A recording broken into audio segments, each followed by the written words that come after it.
আমেরিকার উভয় সংকট, একদিকে 11 তারিখের ম্যারাথন বৈঠক করবার পরেও যখন ইরানের সঙ্গে কোনো সিদ্ধান্তে পৌঁছতে পারল না মার্কিন প্রতিনিধিরা, তারপরে ডোনাল্ড ট্রাম্পের নির্দেশ মতো মার্কিন নেভি যখন ইরানকে অবরোধ করবার জন্যে পারস্য উপসাগরে নেভাল ব্লকেড করলো, তাতেও আমেরিকার জন্য আরো বড় বিপদ তৈরি হলো। একদিকে পৃথিবীর অর্থনীতি ও জ্বালানি সংকট যখন বেড়ে গেল, স্বাভাবিকভাবে চীন এবং ইউরোপ আমেরিকার এই সিদ্ধান্তের বিরুদ্ধে তীব্র প্রতিক্রিয়া জানিয়ে এই মুহূর্তে একদিকে চীন, অন্যদিকে ইউরোপ, দুটি ব্লক গুরুত্বপূর্ণ বৈঠক করছে আমেরিকা যুক্তরাষ্ট্রের বিরুদ্ধে। ফলে আমেরিকার উপর যখন এই নেভাল ব্লকেড তুলে নেওয়ার জন্য মারাত্মকভাবে চাপ তৈরি হচ্ছে, সেই মুহূর্তে ডোনাল্ড ট্রাম্প আবারও ঘোষণা করলেন তারা ইরানের সঙ্গে দ্বিতীয়বারের জন্য মুখোমুখি বৈঠক করতে চায়। আর এই বৈঠকের জন্য দিন নির্ধারিত হয়েছে আগামী বৃহস্পতিবার, অর্থাৎ 16 এপ্রিল আরও একবার ইরানের প্রতিনিধিরা এবং মার্কিন প্রতিনিধিরা মুখোমুখি বৈঠক করতে যাচ্ছে। তাদের মধ্যে চলমান যে বিবাদ এবং যুদ্ধ, সেই যুদ্ধের আনুষ্ঠানিক সমাপ্তি ঘটিয়ে যে 2 সপ্তাহের যুদ্ধবিরতি চলছে আমেরিকা এবং ইরানের মধ্যে, সেই যুদ্ধবিরতি শেষ হবার আগেই আমেরিকা এবং ইরান তারা বৈঠকের মধ্য দিয়েই তাদের দ্বিপাক্ষিক সমস্যার সমাধান করতে চাইছে বলে জানিয়েছে মার্কিন মহল। এই ক্ষেত্রে প্রশ্ন যেটা হচ্ছে, কোথায় বসতে চলেছে আমেরিকা এবং ইরানের প্রতিনিধি দল? পাকিস্তানের প্রধানমন্ত্রী শেহবাজ শরীফ প্রথম দফার বৈঠকে যে অভূতপূর্ব ব্যবস্থা করেছিলেন, সেই ব্যবস্থাতে মার্কিন প্রশাসন যথেষ্টই খুশি। তবে এবার দুটি শহরের নাম উঠে এসেছে, একদিকে সুইজারল্যান্ডের জেনেভা, অন্যদিকে পাকিস্তানের ইসলামাবাদ। তবে অধিকাংশ বিশ্লেষকের মত, দ্বিতীয় বৈঠকও প্রথম বৈঠকের মতোই ওই ইসলামাবাদ শহরেই হতে চলেছে 16 এপ্রিল। ফলে এই মুহূর্তে পাকিস্তান আমেরিকা এবং চীনের 2 গুরুত্বপূর্ণ শক্তিশালী রাষ্ট্রের কাছে যে অত্যন্ত নির্ভরযোগ্য রাষ্ট্র হিসেবে চিহ্নিত হয়েছে, সে কথা বলা যেতে পারে। গত বৈঠকে ইরান এবং আমেরিকা তারা ঐক্যমতের কাছাকাছি পৌঁছেও শেষ পর্যন্ত সেই বৈঠক ব্যর্থ হয়েছিল। অনেকের মতে এই বৈঠক ব্যর্থ হওয়ার পশ্চাতে প্রধান অপরাধী হলেন বেঞ্জামিন নেতানিয়াহু। তবে তারা যে দুটি বিষয় নিয়ে এখনো পর্যন্ত একমত হতে পারেনি, প্রথম হলো ইরান পারমাণবিক অস্ত্র তৈরি করতে পারবে কিনা, দ্বিতীয় হরমুজ প্রণালী যুদ্ধের আগে যেমন আন্তর্জাতিক জলসীমা ছিল সেই জায়গায় থাকবে কিনা। আমেরিকা যুক্তরাষ্ট্র কোনোভাবেই ইরান যে পারমাণবিক অস্ত্র তৈরি করুক তা চায় না। অপরদিকে ইরান এই মুহূর্তে সংকল্পবদ্ধ তারা আগামী দিনে পরমাণু অস্ত্র তৈরি করবে তাদের দেশের নিরাপত্তার স্বার্থে। অপরদিকে এই যুদ্ধে ইতিমধ্যেই ইরানের 277 বিলিয়ন ইউএসডি পরিমাণ ক্ষয়ক্ষতি হয়েছে, যে ক্ষয়ক্ষতি এই মুহূর্তে ইরান প্রস্তুত হচ্ছে আমেরিকার কাছ থেকে আদায় করার জন্য। সুতরাং হরমুজ প্রণালী যেটা আমেরিকা দাবি করছে ইরানকে ছেড়ে দিতে হবে আন্তর্জাতিক জলসীমা হিসেবে, সেটা কিন্তু মেনে নিতে ইরান রাজি নয়। কারণ যে পরিমাণ ক্ষয়ক্ষতি হয়েছে ইরানের, সেই টাকা তারা যে কোনো মূল্যেই হরমুজ প্রণালী থেকেই টোল হিসেবে তারা তুলতে দৃঢ় প্রতিজ্ঞ। সুতরাং আমেরিকার যে দাবি, সেই দাবি মেনে ইরান কিন্তু হরমুজ প্রণালীর কর্তৃত্ব ছাড়তে একেবারেই প্রস্তুত নয়। তাই এই দুটি বিষয় নিয়ে এখনো পর্যন্ত আমেরিকা এবং ইরানের মধ্যে কোনোভাবেই সমঝোতা হচ্ছে না। তাই দ্বিতীয় দফার বৈঠকে স্ট্রাকচারালি সমস্যা কিন্তু থেকেই যাচ্ছে। তাই সভা হলেও এখনো পর্যন্ত খুব জোর দিয়ে বলা কঠিন যে দ্বিতীয় বৈঠক হলেই আমেরিকা এবং ইরানের মধ্যে সমস্ত সমস্যার সমাধান হয়ে যাবে এবং তার 2 পক্ষ চুক্তি করতে সক্ষম হবে। তবে একথা বলা যায়, যখন ইরান এবং আমেরিকা বৃহত্তর 2 শত্রু রাষ্ট্র গত 47 বছর ধরে একে অপরের সঙ্গে যুদ্ধ লড়ে আসছে, প্রত্যক্ষ বা পরোক্ষ, সেই দুটি রাষ্ট্র রাতারাতি একটি বা দুটি বৈঠক করে তাদের সকল সমস্যার সমাধান হবে এ আশা করা একেবারেই অবান্তর। তবে আরো বৃহত্তর সময় যদি দুটি দেশ কূটনৈতিকভাবে সমস্যার সমাধান করে, তবে এই কথা বলা যায় তারা হয়তোবা সুষ্ঠু সমাধানে পৌঁছতে পারে। এদিকে ইউরোপে এক বড়সড় ঘটনা ঘটে গেল। ইসরায়েল রাষ্ট্রকে এতদিন ধরে ইউরোপ মহাদেশে, ইউরোপীয় ইউনিয়নে সব থেকে বেশি সমর্থন করত যে রাষ্ট্র, হাঙ্গেরি, সেই রাষ্ট্রের তীব্র মুসলিম বিদ্বেষী এবং ইসরায়েলবাদী প্রধানমন্ত্রী, যার নাম ভিক্টর অরবান। এই তীব্র মুসলিম বিদ্বেষী ভিক্টর উগোর পরাজয়ের পর ইসরায়েল আগামী দিনে ইউরোপে শক্ত প্রতিরোধের সামনে পড়বে। কারণ ইতিমধ্যে স্পেন, ফ্রান্স যেভাবে ইসরায়েলের বিরুদ্ধে অবস্থান নিতে শুরু করেছে, আগামী দিনে 1995 সালের ইসরায়েলের সঙ্গে যে বাণিজ্যিক এবং রাজনৈতিক চুক্তি হয়েছিল, সেই চুক্তিকে বাতিল করা দাবি ইতিমধ্যেই তীব্রতর হয়েছে। কিন্তু এতদিন ধরে হাঙ্গেরি রাষ্ট্র ইসরায়েলি গণহত্যাকারী প্রধানমন্ত্রী বেঞ্জামিন নেতানিয়াহুর বন্ধু থাকার কারণে বরাবর ইসরায়েলের হয়ে কাজ করে এসছে।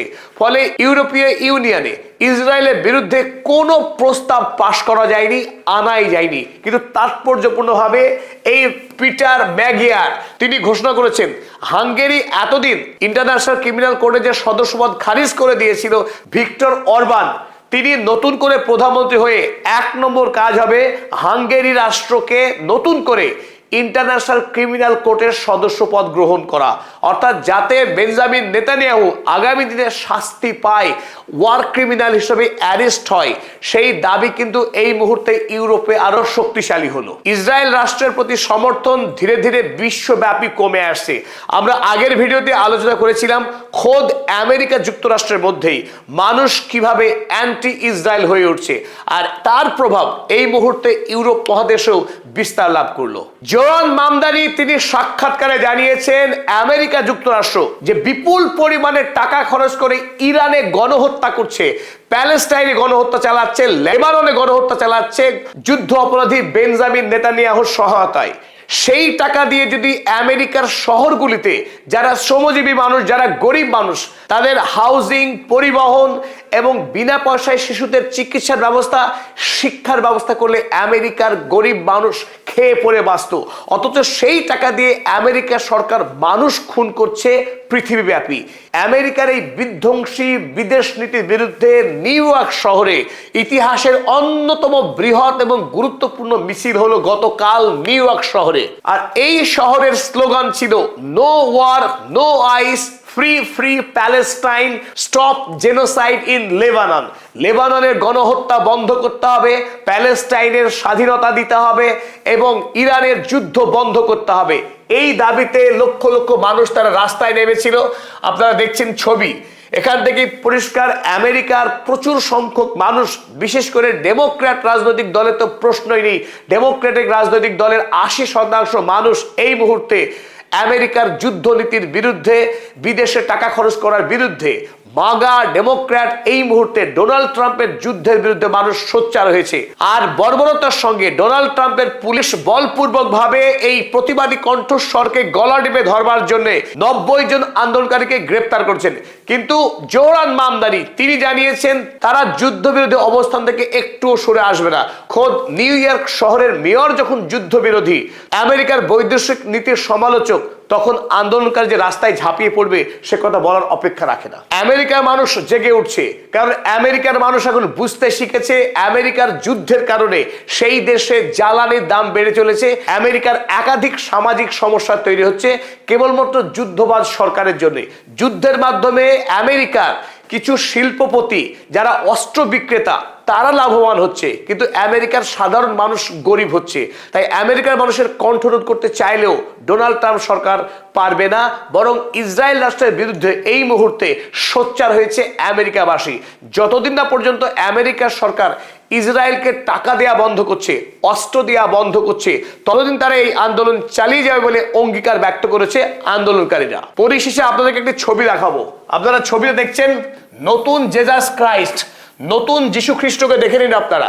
পৃথিবীর মানুষ যীশু খ্রিস্টের আসল ছবিকেও দেখেছে কিনা সন্দেহ, কারণ যে যীশুকে আমরা ছবিতে দেখি সেটা শিল্পীর কল্পনা, কিন্তু সেই কল্পনাকে হার মানিয়ে এবার খোদ আমেরিকার প্রেসিডেন্ট ডোনাল্ড ট্রাম্প তিনি এবার যীশু খ্রিস্ট সেজেছেন। তিনি দেখাচ্ছেন যে তিনি আমেরিকাবাসীকে যিশুর মতোই পরিষেবা দিচ্ছেন। এক হাতে স্বর্গীয় আলো আর অন্য হাত রেখেছেন তিনি পীড়িত আমেরিকাবাসীর কপালে। এই মুহূর্তে ডোনাল্ড ট্রাম্পের সঙ্গে পোপ লিওর তীব্র সংঘাত বেঁধে গেছে, কারণ মানবতার প্রশ্নে যুদ্ধবিরোধী অবস্থান নিয়েছেন এই রোমান পোপ লিও।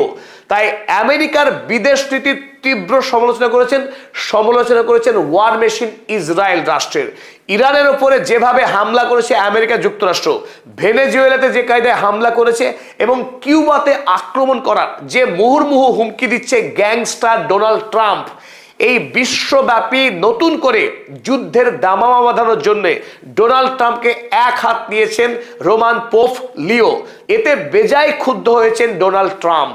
তার নামে কেউ সমালোচনা করুক, এটা তিনি সহ্য করতে একদম প্রস্তুত নন, কারণ তিনি নিজেকে এই মুহূর্তে যীশু খ্রিস্টের মর্যাদায় উন্নীত করার এক ভয়ঙ্কর প্রচেষ্টা করছেন। আমেরিকার ইতিহাসের সবচেয়ে কুখ্যাত অপরাধ এপস্টিন ফাইলে তার নাম জড়িয়ে আছে।